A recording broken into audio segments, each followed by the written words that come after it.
at the end of 21, after we got our licenses, we did a round that valued the company at $10 billion. And I was the only employee of the company. When I left StockX, we had 1,400 employees. What? Yeah. I've been in this industry now for 10 years. I mean, all these things are the same, right? Sneakers, trading cards, watches, handbags, toys.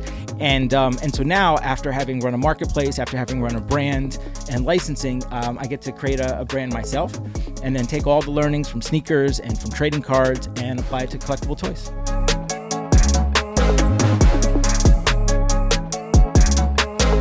Ladies and gentlemen, welcome to a special edition of the Money Mondays. We have our RV motorhome parked here in Beverly Hills, California, but our guest flew from across the country, so I'm really excited to have him here. He has an illustrious career in a lot of the same exact categories that I've invested in, I've spent a lot of time in, and so with these podcasts, as you know, we keep them to under 40 minutes because the average commute to work is 45 minutes. The average workout is 45 minutes. So this podcast will be between 34 and 38 minutes for your listening pleasure. We're going to cover 3 core topics: how to make money, how to invest money, how to give it away to charity. Now, along the way, this guy's worked on some of the most household name companies in history, and he's building a brand new one right this second, which you might be able to see if you're watching on YouTube. Right next to us, his next company. So without further ado, Mr. Josh Luber, please give us a quick 2-minute bio so we can get straight to the money. Thanks for having me. I didn't know I was doing a 2-minute bio. We do the 30-second bio. I am an entrepreneur. I've started and run many companies. The 2 that are most well known are StockX, which we started in 2016, and I left at the end of 2020. Fanatics Collectibles, which is the trading card business with Fanatics, which we started in 2021, and I left at the end of 2022. And currently running the newest and what I hope will be the longest tenured business, which is Ghost Rate. Bam! That was quick. We got right into it. Amazing. Let's go. Ghost Rate is a collectible toy company, not dissimilar to Bear Brick, but we'll get into a lot of the details. But the idea is that I've been in this industry now for 10 years. I mean, all these things are the same, right? Sneakers, trading cards, watches, handbags, toys. And so now, after having run a marketplace, after having run a brand and licensing, I get to create a brand myself and then take all the learnings from sneakers and from trading cards and apply it to collectible toys. So I love it. That's it. All right. So we're going to get back to Ghost Rate. We're going to go step by step along the career journey of Josh Luber. Walk us through. What was before StockX, and then how did you decide to start? Well, I'm wearing sneakers from StockX right this second, by the way. So walk us through before StockX and then get into that.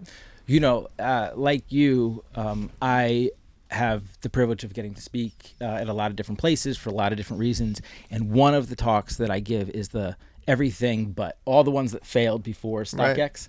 Right. We'll do the short version of that. But, you know, the short version is that I've always wanted to be an entrepreneur, and early on, you don't know how to. I mean, I graduated college in 1999 when the word entrepreneur barely exists. The internet barely exists. There were no apps. There were no, iPhones. No smartphones. Yeah. No. And so all the businesses that I started before, none of them had anything to do with sneakers. Almost intentionally so. Almost like intentionally avoiding trying to create a business that was just an excuse to play with sneakers. And but in between everyone, I had a corporate job. You know, the fact, I mean, Money Mondays, like, this is the place to talk about the fact that, you know, you have to still be able to pay your bills and take care of your family. And I started my first startup when I was single, second married with no kids, third married with 1 kid, fourth married with 2 kids, right? Every time the risk profile changes, your obligations change. And I was very fortunate that fourth one was StockX. And then, it changed the financial profile afterwards. But I was at IBM. I was what I thought might end up being my career, as now I have a kid. And just trying to figure out how to make ends meet, and I started working on Campless on the side. Campless was the sneaker price guide that would become StockX, but that never happens if I don't go take the job at IBM, if I'm not there as a consultant, learning about data, in the weeds, and then on the side, trying to find projects and being in the sneakers, personally. So those things came together. My work and my personal passion came together at IBM, which led to creating Campless, which led to StockX. So this is an important topic. Josh mentioned being able to pay your rent along the way. A lot of times people on social media like to say, just quit your job, go be an entrepreneur. And what they're missing out and not telling you to do is, even if it works, let's say Josh and I start bluehats.com. And Josh and I are like, hey, we're going to do bluehats.com. And we go out there and crush it. We do $1 million in sales our first year. Do you know how much Dan and Josh made our first year? It rhymes with 0. And if any profits happened, what do we do with that money? We pour it back into the business because we're hoping to do $3 million next year on year 2, which sounds fantastic. How much did Josh and Dan make on year 2? It rhymes with 0. You get where I'm going? When things are working, how dare you take any money out? Because every dollar you put back in scales the business. If you're pulling money out, you're literally hurting the business. And if it's not working, you're not getting paid. So no matter what happens, you're not getting paid as a CEO and entrepreneur. Now, I'm not trying to scare you away. It's a reality check, is that what Josh mentioned is that if you can have income along the way and work a 9 to 5 and make your $3 grand, $4 grand, $5 grand, $8 grand, $10 grand, whatever it is a month you need, depending on your city location. Obviously, it's more in New York versus Alabama or Texas, wherever. Like, as long as you can cover your overhead, you can run your business from 5:01 p.m. until nighttime if you have to and work on the weekends. Too often, there's people just saying, tell your boss to screw off and just go jump into that. Well, definitely not if you have kids, like Josh just mentioned. Yep. So, Josh Luber, you get to StockX, 2016, you're growing, you're scaling, and all of a sudden, there's an inflection point. Like, this is a multi-$100 million company, about to be $1 billion company, if not multiple $1 billion company. Like, what happens along that journey going from fun idea, oh shit, we got 10 or 20 employees, oh, well, we have 50 employees, oh boy, we're a $100, $200, $300 million company. Yeah. First of all, I agree with everything you just said 1,000% over. That is exactly true. I mean, StockX, I started working with Dan Gilbert and moved to Detroit in the summer of 2015. We launched in February of 2016. I was living paycheck to paycheck until 2019. Wow. Right? So, like everyone sees the public success of StockX, and the business blew up in holidays of 2017. So 18 months in, the business blows up, and, StockX becomes what everyone knows. But internally, VCs are putting money into the company, not into my pocket. Right? And it's still about growing the business, and you make those decisions. And it's only truly because of the generosity of the VC community and Dan Gilbert and people that understand entrepreneurs that you get to a certain point and they say, hey, we're going to do this next round, but we are going to carve out 10% of this for the early employees to take money off the table so you can stop living paycheck to paycheck, and you can have a little bit of yeah. And so, and that's what, and obviously things have continued to go well, and that business has been great. But yeah, it's not even remotely overnight. In fact, it's years later that your life changes. Yeah. Even with a company like that, Josh was talking about doing tens of millions of dollars in revenue, if not more, it's still not time to pull money out. Yeah. So Josh, talk about the change as it goes from like you and your buddies and going to like 20, 50, 30 employees until like now you can't even name the employees because you get to 100 employees, et cetera. Yeah, I mean, look, when I left StockX in the end of 2020, we had 1,400 employees. What? Yeah. And you got to remember, StockX, in addition to the core business, we also had, I think maybe they're up to maybe 9 or 10, but at the time I think we had 7 authentication centers around the world. Each of those has a couple hundred employees in it. So yeah, it was massive. And in the beginning, there were 5 of us. We sat right outside of Dan Gilbert's office, and then there were 7 and 8, and you slowly build, and all of a sudden you got to get a different part of the office. You got to have your own floor, and you look up one day and. The only way to manage that size of a company is in, is in theory, right? You can't know everybody. You can't touch everybody. You can't know everybody's job. You have to hire, people to run it. And it's just a much different business than like at Ghostwrite right now. It's me and 10 other people. Mm-hmm. And by the way, they're all people I've worked with before. They're all people that I know personally and have worked with many times over.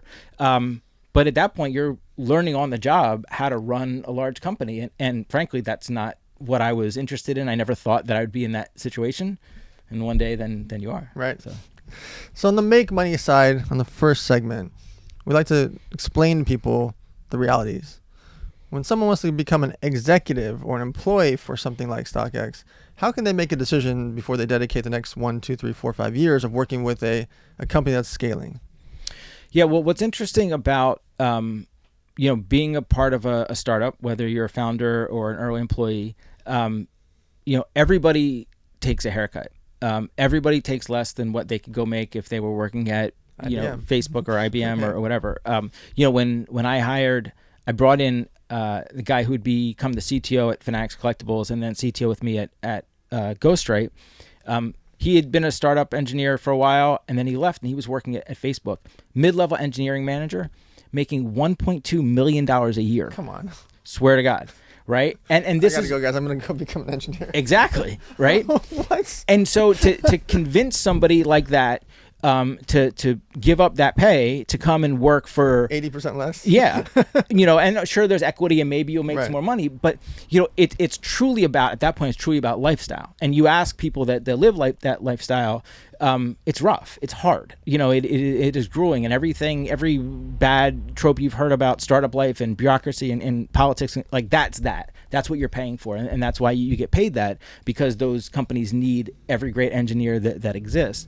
And so like that's the extreme, but that's the conversation you're having with every person as you're convincing them to come work with you. It says, hey, yeah, I know you can make a little bit more over here, but you are now going to have all this autonomy to do great work and to do it on your own. And we can go down this path, but I found that more than anything, like great people, they want to be able to do great work. Mm-hmm. And, at the end of the day, a difference of 10 or 15%, dollars one way or another, they would much rather have the autonomy every day coming into work, do great work, and as opposed to being micromanaged or being, constrained by budgets or plans or whatever like that. So anyway, that's the conversation that you have with people. And by the way, I spent 6 years where all I did was try to convince people to move to Detroit to come work for StockX. Now, post-pandemic, that's all a little bit different. But at the time, it was important for everyone to be together because that's how we were able to have that environment to be able to do great work.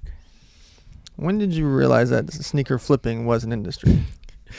What's interesting about now being the founder of StockX and meeting people, I mean, we're here in LA because I'm speaking at USC Business School later today. Last week I spoke at Emory Business School and at Georgia Tech.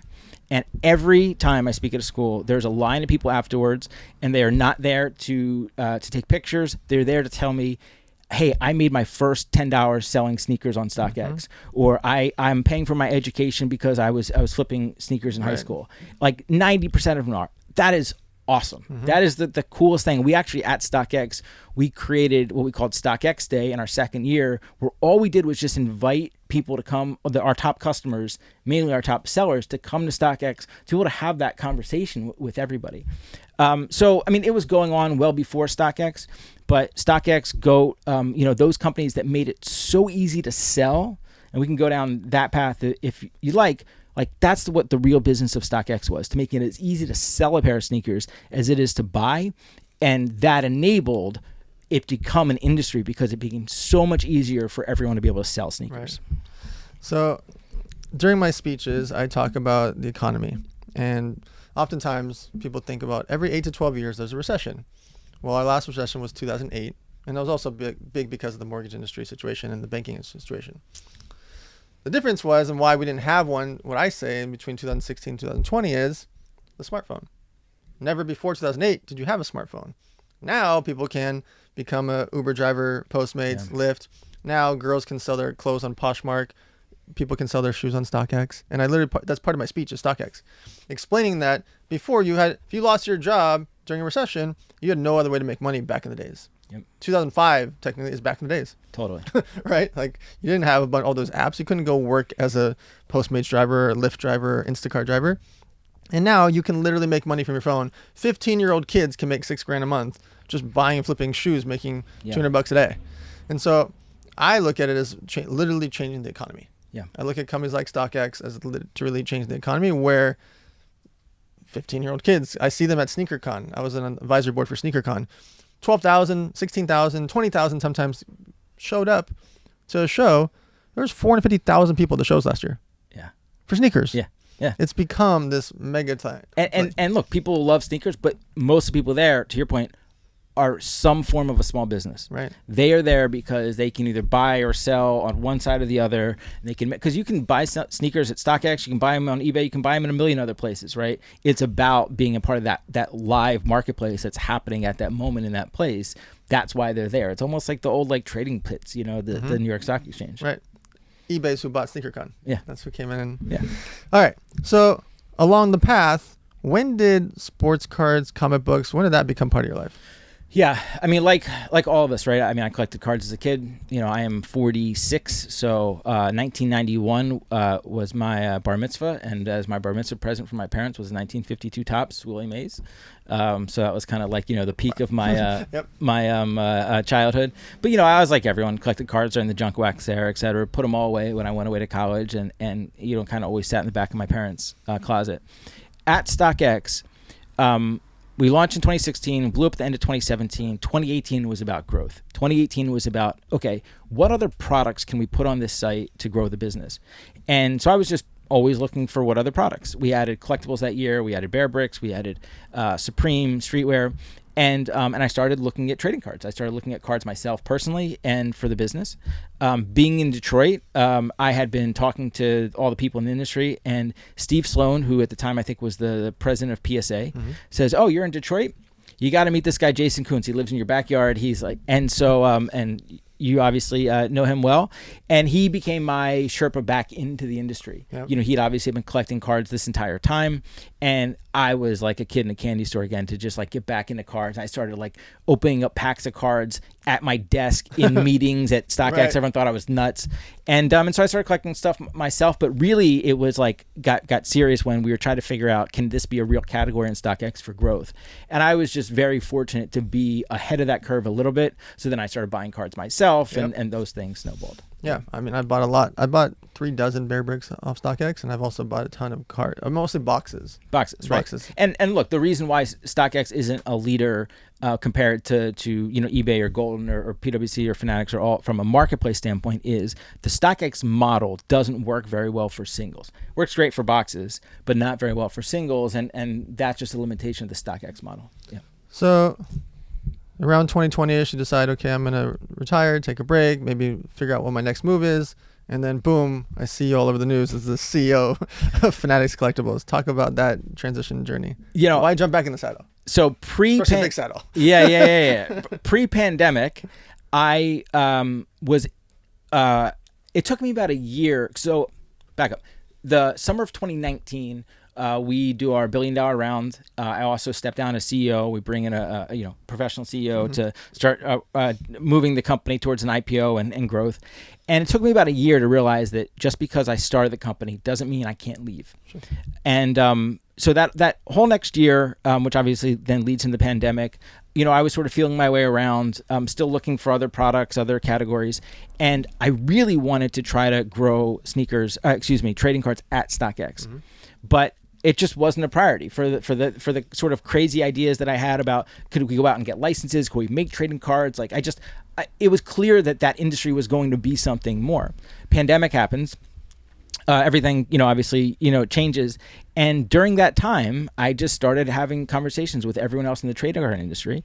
And I left, partnered not with Michael Rubin, but with another organization who were going to fund me to go after the licenses for trading cards. I just thought that was where the opportunity was.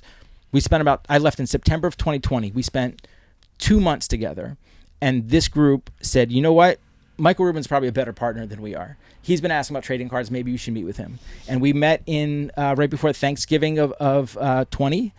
And I sat down. I told him what I thought this thing could be. And he's like, I can get the licenses. Let's go. Yeah. And we spent all 2021 going after licenses. It was extremely organic. There was never any plans to end up on the other side of that. I mean, at the end of 21, after we got our licenses, we did a round that valued the company at $10 billion. And I was the only employee of the company. There was no company. It was me, all the licenses, right? And then we had to go and run it. I was like, holy crap, So it's the whole StockX is amazing. It was a rocket ship. Fanatics Collectibles is crazier, bigger by every metric you can imagine. Yeah. Okay. So end of 2022, you're like, okay, I'm good. I'm going to take a break again. Why, instead of jump back into a saddle, and I don't know if there's any saddles left that are that big because you're talking about 2 of the household name brands in the industry, decide I'm going to do a startup and start making my own version of the bigger, better version of Bear Bricks? Yeah.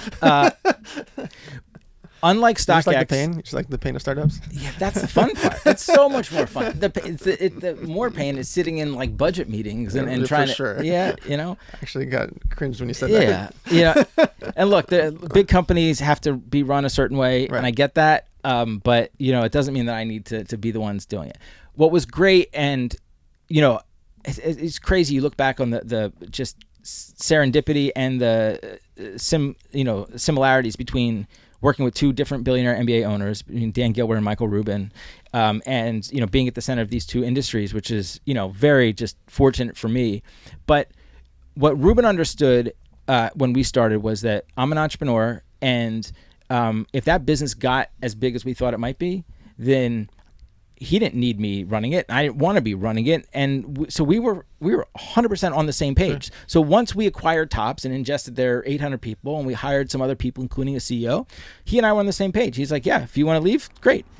And and so I planned the whole time. And so like October of 2022, I left specifically to make Ghostwrite, because it was the same idea. At StockX, at Fanatics Collectibles, the through line of all this is what we call market-based pricing. The idea that these are all products that aren't arbitrary retail price, but they're products that are driven by supply and demand, by the community, by resellers, by collectors, right? The market sets the price for these products. They're products that are equal parts consumer good and financial asset. And but all the sort of big, crazy ideas that you might be able to do with that concept sort of get stymied when you have to deal with the biggest companies in the world. Sneakers, you have Nike and Adidas and Foot Locker. Trading cards, you have the NBA and NFL and Fanatics.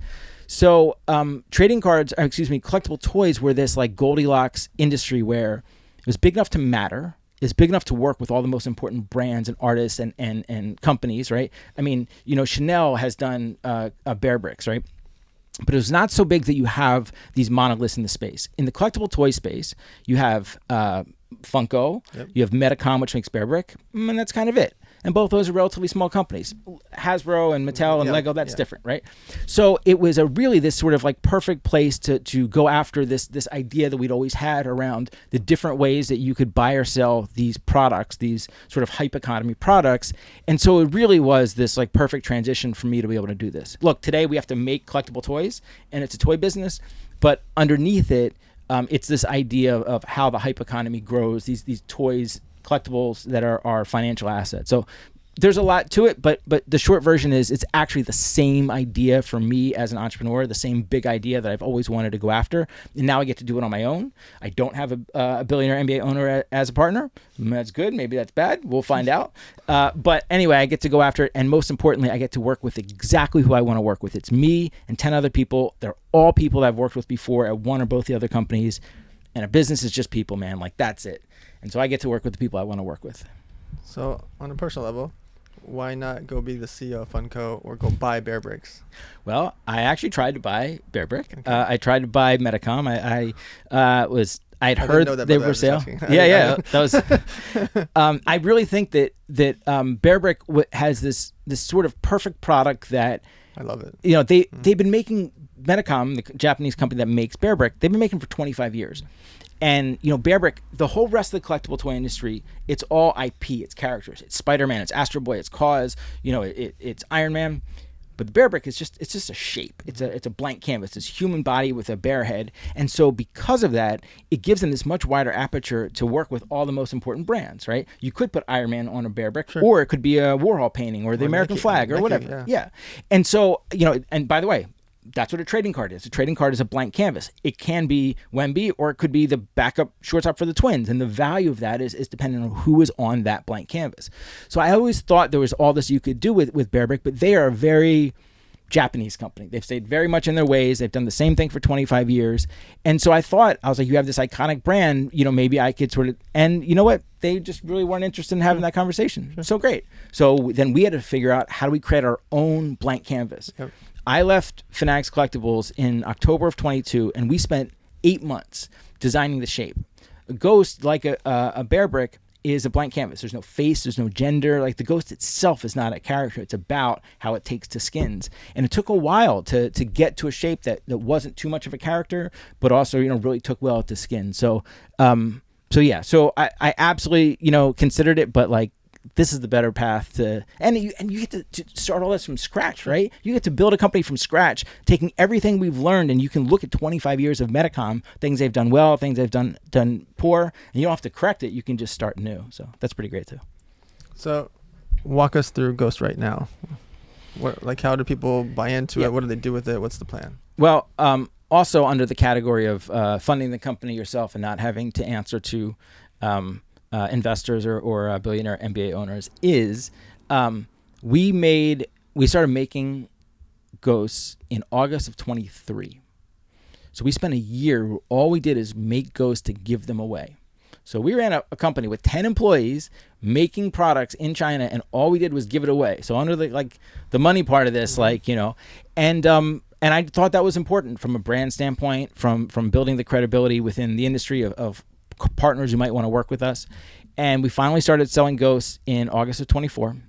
We've done 4 releases so far. I've actually done 3. The 4th one is currently ongoing. And this was the first one. Everything, all the ghosts, same 3 sizes Bear Brick, which is you have this is actually a gift for you. This is a sample of 100%. This is one of the first 3D printed samples. Oh, fun. It looks like drugs. It's not drugs. It's just a...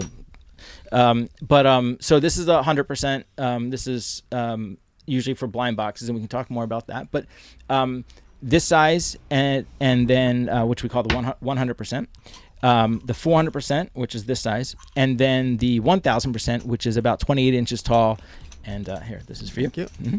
There's only these basically don't exist, by the way. These were internal samples.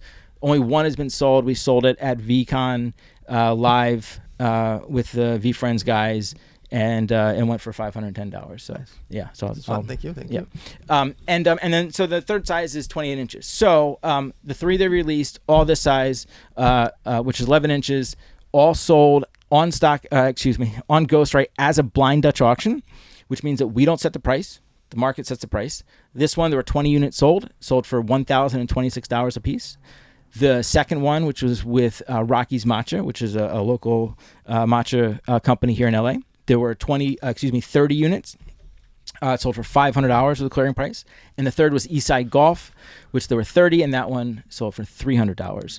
And so this is what we do. We get to make ghosts, and the flagship and the core is this size, 11 inches. But then as we evolve on, the 100% size, the blind boxes, that would really be the future of the company. What is a blind box?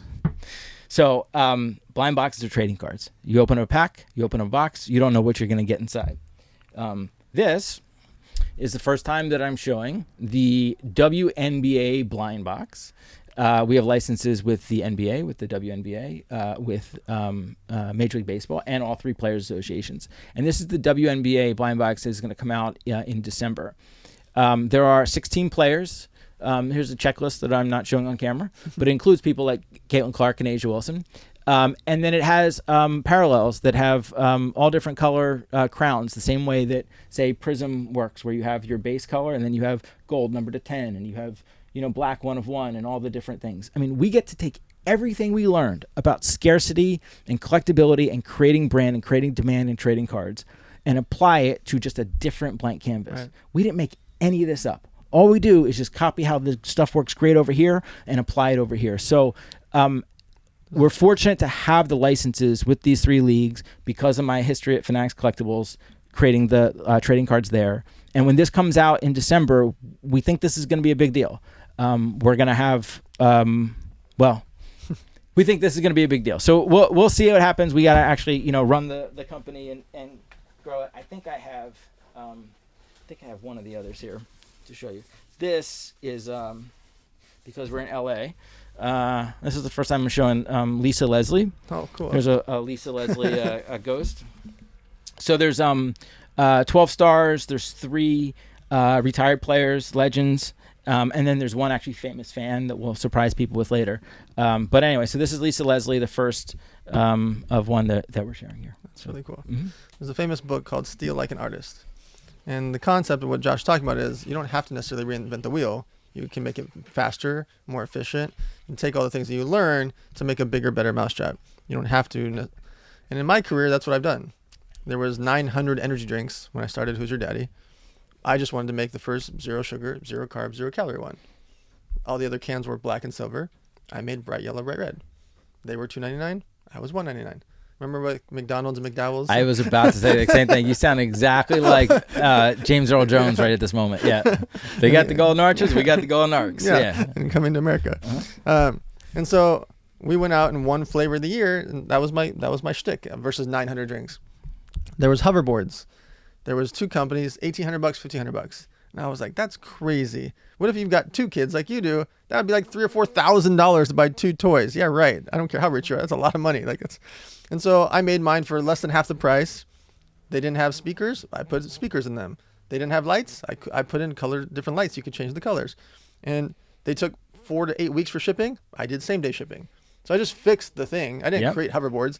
Mine went off to do millions of dollars in sales right away because I was just faster, better, more efficient. Yep. Online poker, 550 poker sites. I go get Dan Bilzerian, Steve Aoki, a bunch of Playboy Playmates, and Trevor was traveling around the world with us, 2008, 9, 10, 11. And we made a poker site. Uh-huh. There was 550 sites. I just made us the cooler site.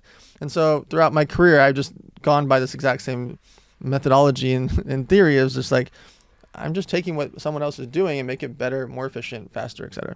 Okay, as we go into the final part, we talk about how to make money, talk about how to invest, talk about giving it away. Mm-hmm. Why do you think that people or brands should have a charity component to their lives? Well, from let's just talk about the company first of all.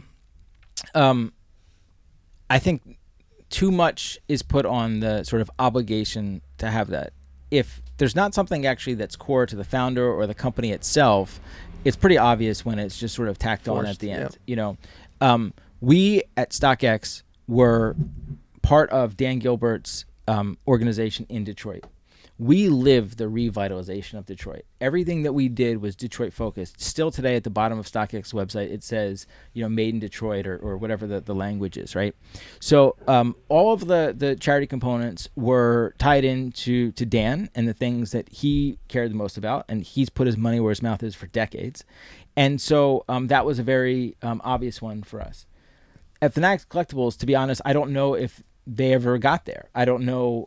We were so new and it was so fast, and I was so I was such a brief part of it. I can't even tell you what that is. So again, like every part of running a business, right? It just has to be authentic to what you're doing and why.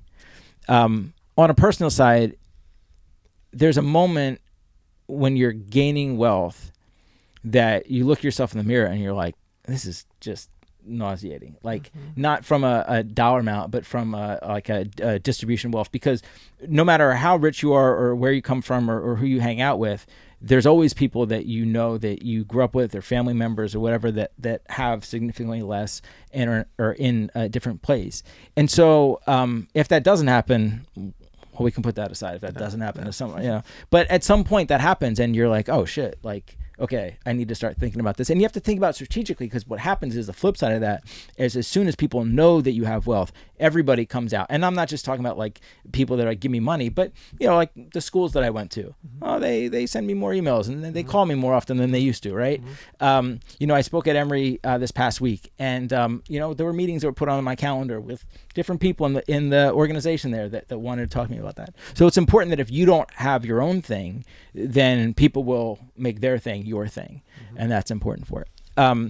I met my wife in law school. My wife is the first person in her family born in America. Her family is from Chile, and we met in law school. And I went to work for the largest law firm in Atlanta, and she was an immigration attorney, family-based immigration attorney, which is basically one step above a pro bono. And she doesn't work now. She stopped working when we moved to Texas. Her mother lives with us, and they take care of her mother. But what we're trying to figure out is, can we create some sort of organization for Hispanic immigrants that she can spearhead? That is something that is personal to us, that we're trying to figure out how to do. But I never had something that was as personal to me that made sense for otherwise you're just doing it to check a box. Right. So again, I think it's an organic thing that happens naturally, and but again, if you don't have something structured yourself, then people will put it on you. For sure. Yeah. So there's a question that I ask almost every time, and I've never gotten the same answer. This is also a personal question. 100 years from now, with modern technology, let's say 150 years from now, when it's finally time for Josh Luber to pass away, and those 2 kids, maybe you have more kids, but let's say there's those 2 kids, and you acquire or accumulate $1 billion, $2 billion. Well, who knows what could happen over the course of time? It's a lot of toys. It's a lot of toys. What percentage goes to those kids? Oh, that is an interesting question. I mean, obviously, the smaller the numbers, the higher the percentage, right? I mean, that's just math. I think it's pretty small. I think it's probably in the, like, I don't know, 10 to 15% range. You know, there's something that's there. There's some sort of like nest egg, but they're already fiercely independent. They're 12 and 9, and I'd be pretty shocked if they grew up to a place where they either expecting or want that money. Mm-hmm. So I don't know, but I mean, there's no way that you're not going to create some sort of nest egg and some sort of way to do that. So I don't know. So let's say like 15% each, so 30%, and then 70% is not to them. Definitely not the same answer we've heard. Yeah.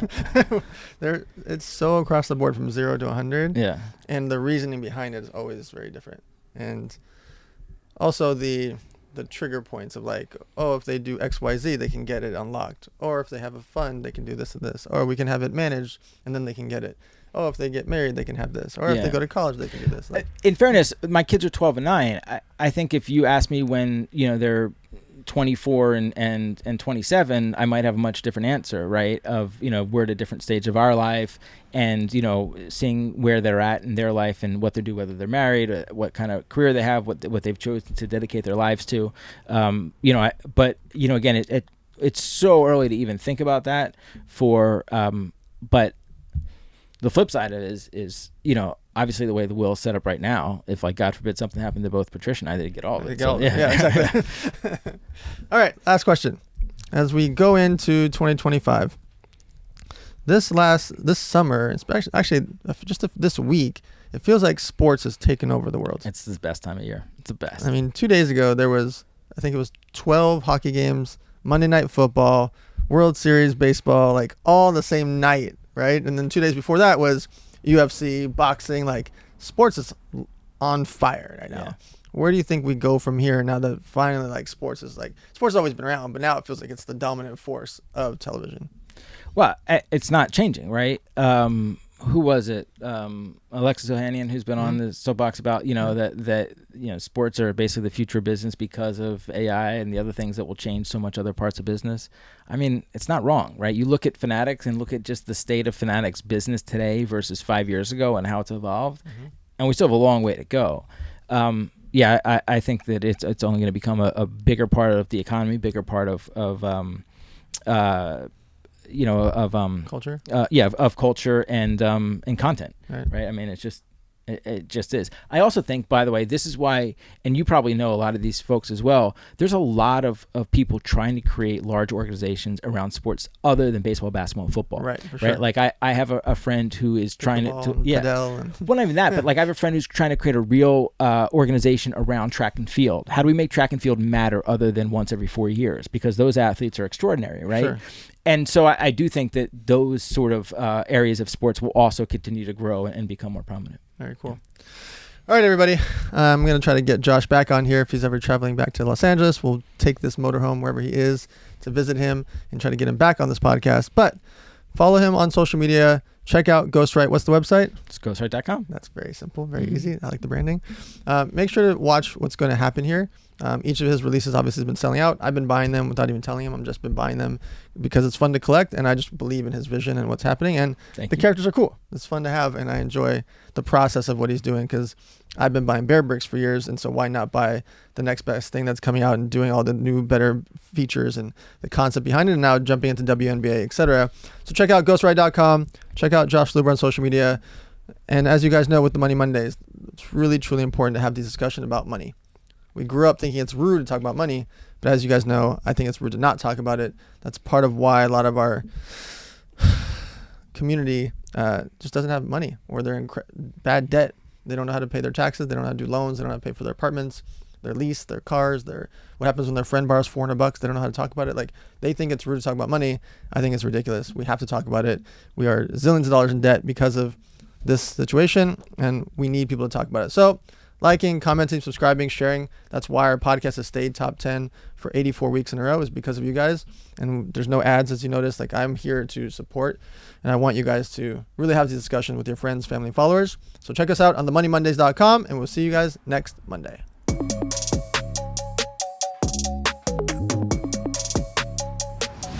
Ladies and gentlemen, welcome to the Money Mondays podcast. We are sitting inside of an RV motorhome parked in the streets of Beverly Hills, right next to our next guest location. But he actually has like 80 plus of these locations. We just happen to be next to one of the locations that we co-own together on the corner of Sunset Boulevard here in Beverly Hills. Now, as you guys know, on the Money Mondays, we keep these podcasts to under 40 minutes because the average workout is 45 minutes. The average commute to work is 45 minutes. So this episode will be between 34 and 38 minutes for your listening pleasure. Now, we all grew up thinking it's rude to talk about money. We here at the Money Mondays think it's rude to not talk about it. You've got to talk about credit, salaries, loans, finances, credit scores, all the things that come along with real life, because it's real life. There's nothing rude talking about reality. These are the things that have to happen with your friends, with your family, and with your followers. And so thankful to you guys, we have been the top 5 in the business and entrepreneur category for over 84 weeks in a row because of you guys liking, commenting, subscribing, and sharing. And with our next guest, who's helped build this franchise from scratch, you're going to want to listen to this episode and like, comment, subscribe, and share with Mr. Noah D. Neiman. You didn't tell people it's a hot ass RV. This is like Absolutely. your version of Hot Ones. Absolutely. It is about 105 degrees in here. So as the interview progresses and I'm sweating, it's not because I'm nervous. I'm excited to be here. So thank you for having me in this hot ass RV. I forgot to tell you in his bio that he's an exaggerator. It's only 103.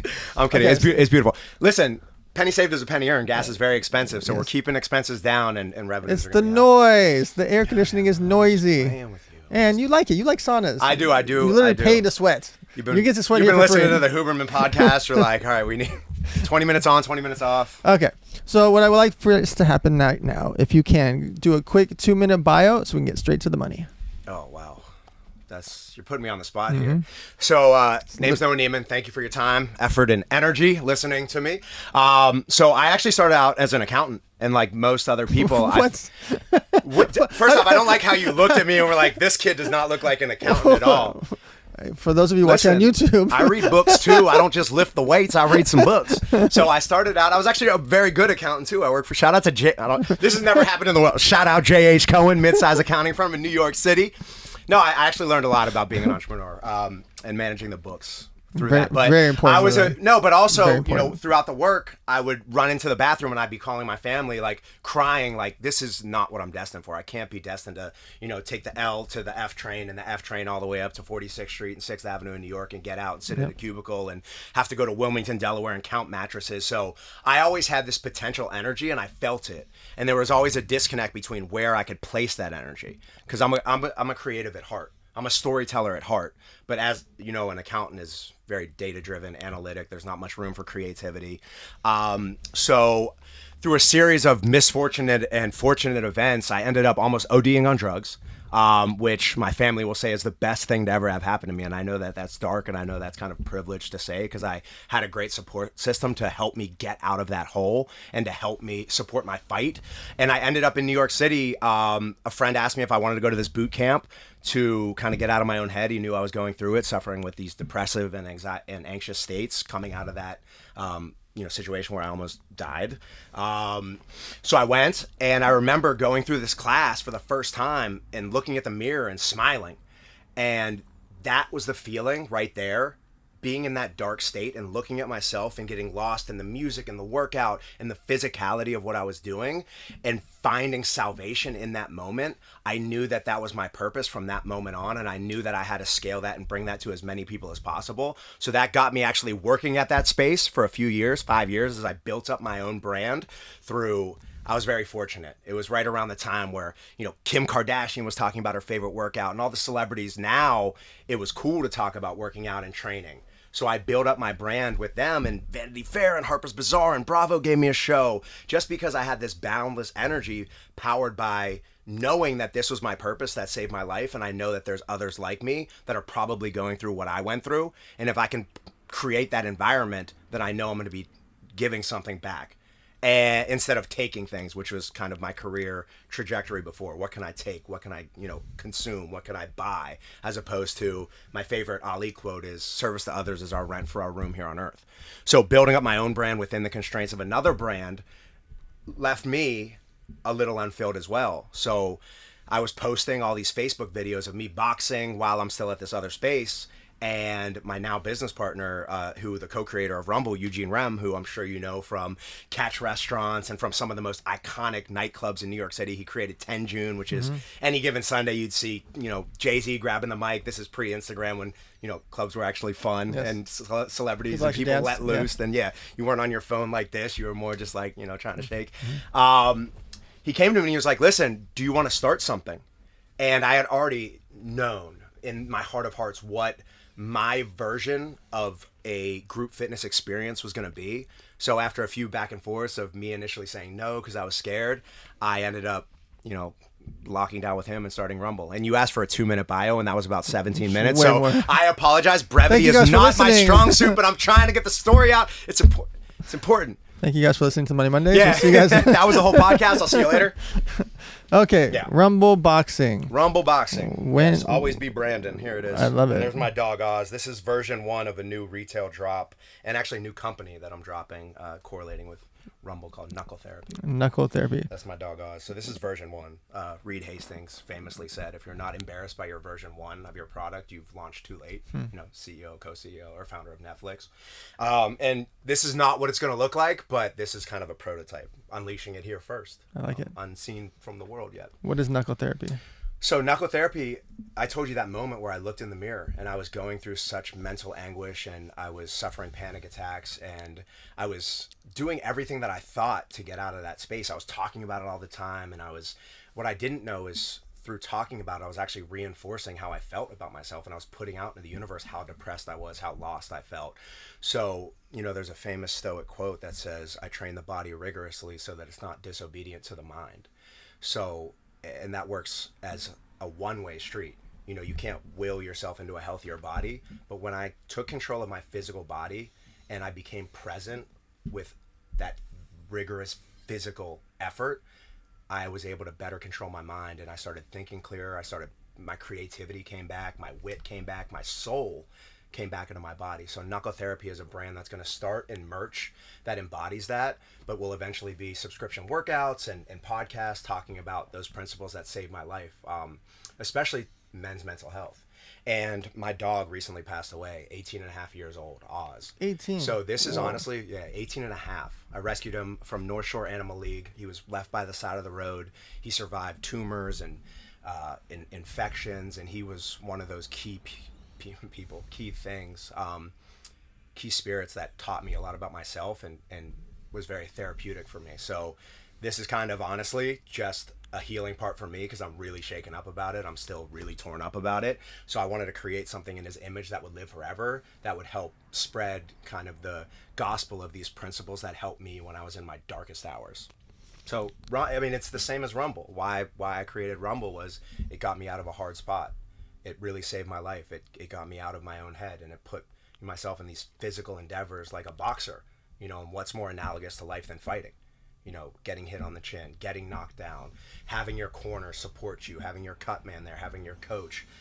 But at the end of the day, it's up to you to knuckle up your fists. So Rumble embodies that, and now Knuckle Therapy is going to be a tangible way to breach the 4 walls with the ethos of Rumble and kind of what has saved my life, but obviously bring it to the masses in Oz's honor. So that's my boy. So you open up location number 1 of Rumble Boxing.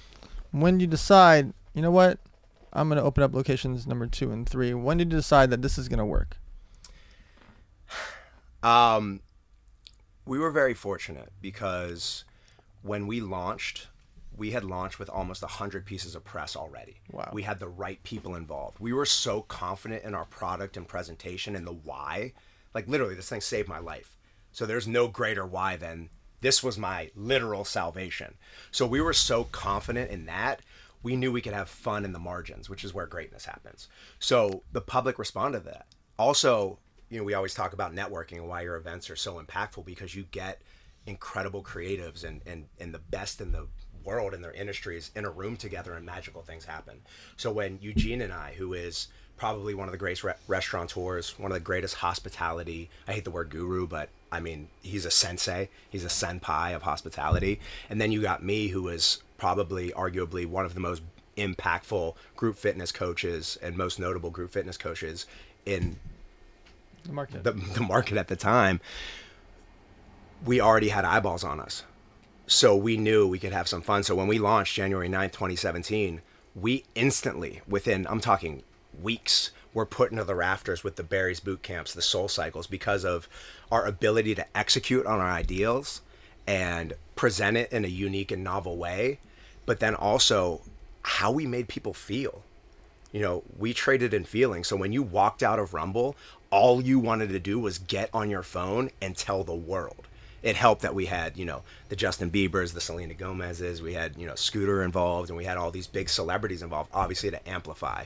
But at the end of the day, if you pay to play with these people and then the product or service isn't credible and it doesn't have that impact, then you're going to have this huge customer churn. So not only were we getting great eyeballs and great hype, our follow through, our meticulous ability to consistently deliver on the promise that we were going to make you feel like a fucking rock star every time you put those gloves on and every time you saw that brand logo, that's what shot us to meteoric heights. And I mean, through a pandemic now, like I said, we just opened up Tokyo, we're opening up Dubai, and we're entering the Middle East, all from one little shop, 23rd between 6 and 7, 6,600 square feet. That used to be an old traditional gym, which I think is really cool.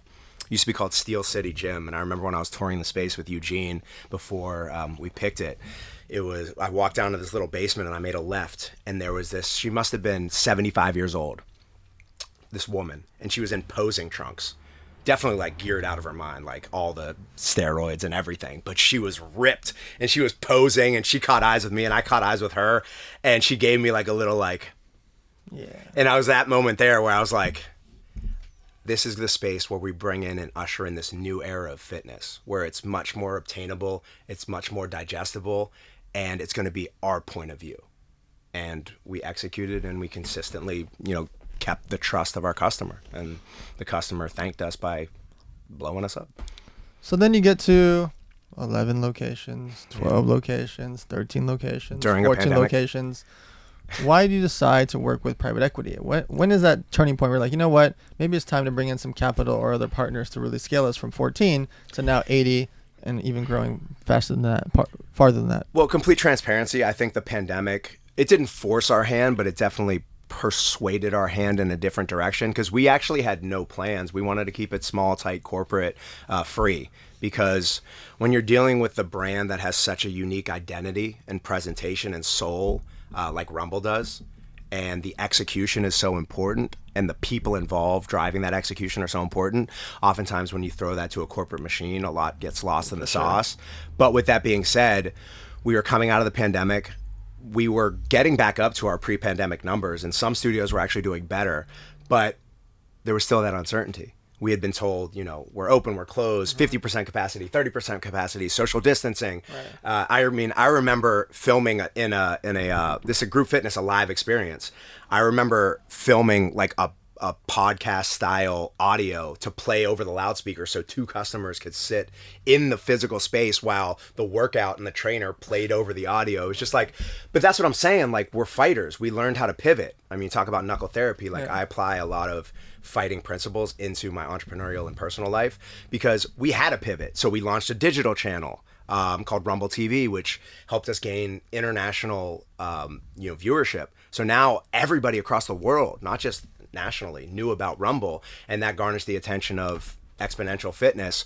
So we, at the time, again, we didn't have as big of a runway and a war chest, but we had this incredible brand. So we needed to add gasoline to the fire.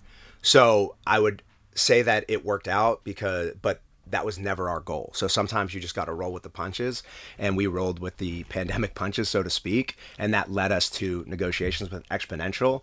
And now they've kept our signature stores, but we've rolled out this boutique model, which is the big signature stores in New York, LA, San Francisco, DC, Philly, Chicago. Those are our 6,600 flagship, 6,600 square foot flagship stores. That's where the soul of the brand is really built, in these big cities.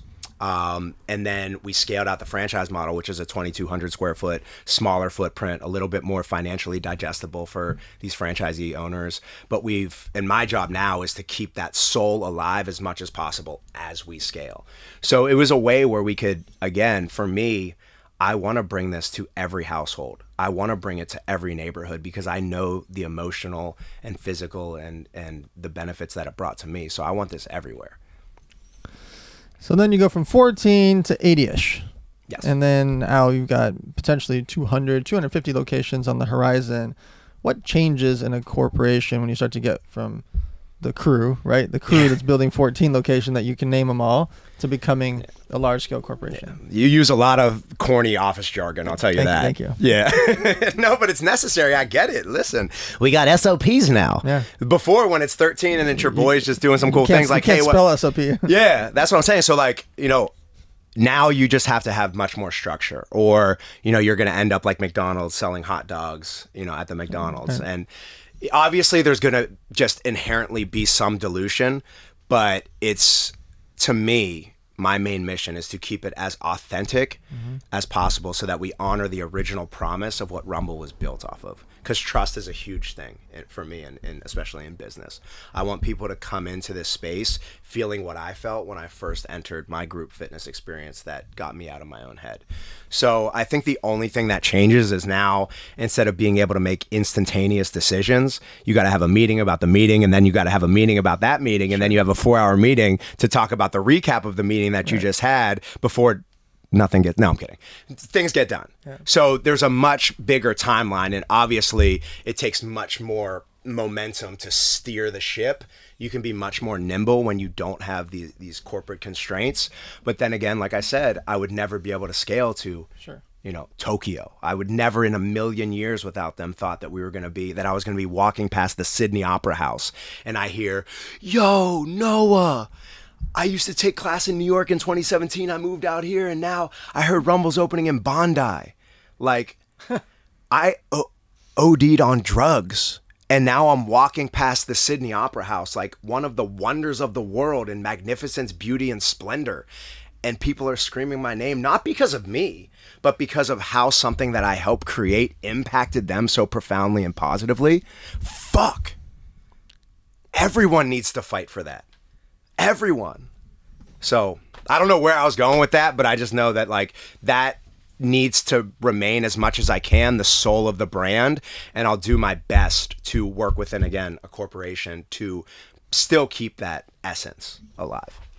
Why are group fitness classes important for people to consider to add to their workout schedule each week? Because we're tribal creatures, and I think social media has made us as connected as ever, but more disconnected than ever. So there's a lot to be said about just getting together with a collective group of people and amplifying our own energies. So, there's this African proverb that Nike likes to say a lot. It's like, if you want to go fast, go alone. If you want to go far, go together.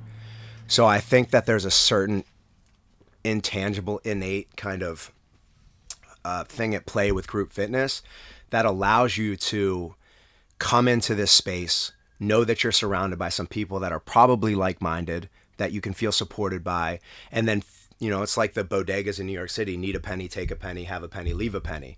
So you're being amplified, and you're losing yourself in this crowd, and the music and the lights are low, and you're doing more, and you're training harder than you ever would independently because you're surrounded by this dope collective of people. So that was important to me. And also, to be honest, I've created things very selfishly. So when I was going through those dark moments in my time, I was sitting, by myself in a basement, which me and Oz, literally just thinking about all my problems. And I was looking at my phone, just praying that somebody would call to like ask me out somewhere to go to a movie.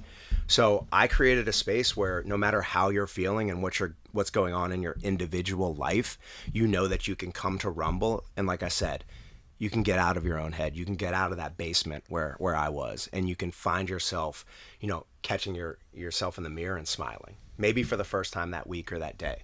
But if I can kind of scale that feeling, then I know the business is going to be rooted in something that's positive, and I know that it's going to last. So let's say there's someone out there that's a personal trainer and they want to raise their price, but they don't know how. They're charging $60 a session, but they want to charge 80 or 100 or maybe even more. How do they talk to their clients? How do they build their brand? How can they justify and value to raise their price from, let's call it 60 to 80?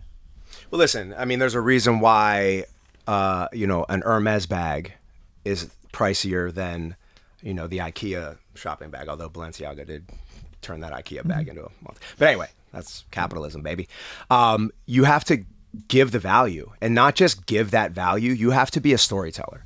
So you have to, and you talk about this a lot, you have to put your value out into the universe consistently.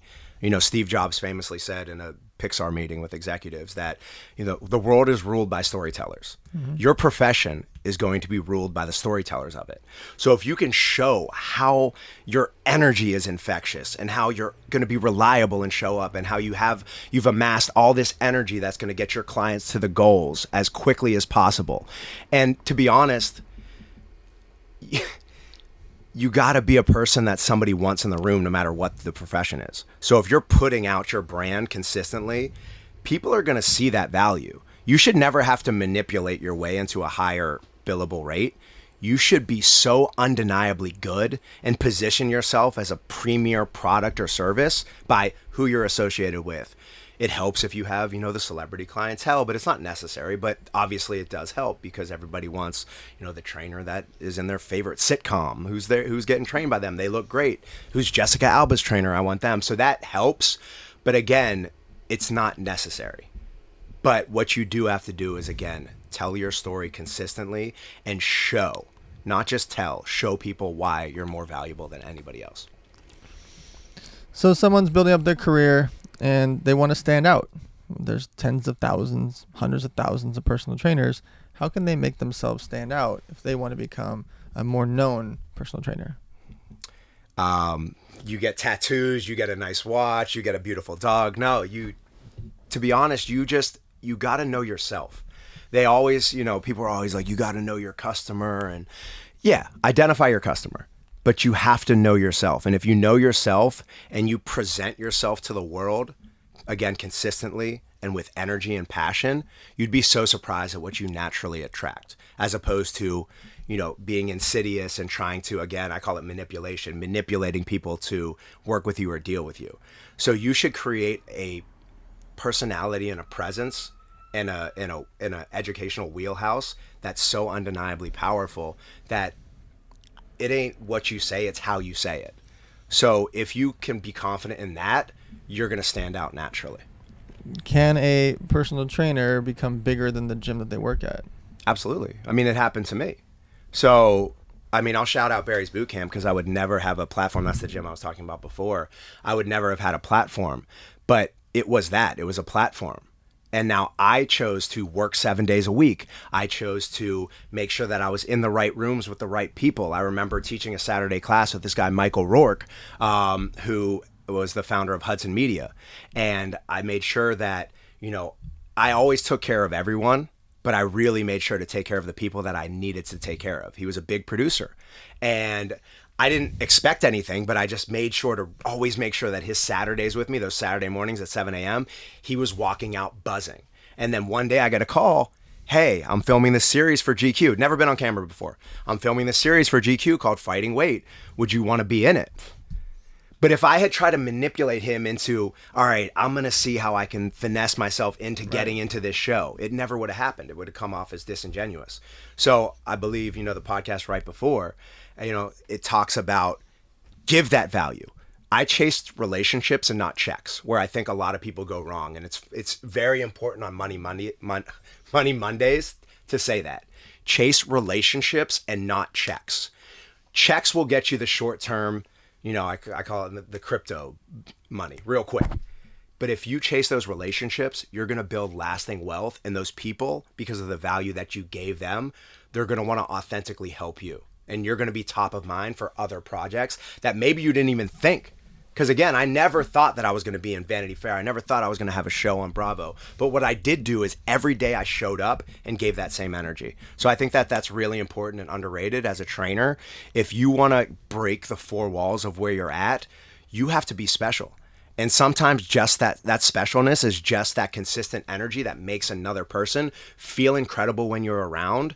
And you never know when you're going to get your next investor that might invest in your own gym, that might invest in your own fitness platform, your own line of merch or, clothing or supplement line.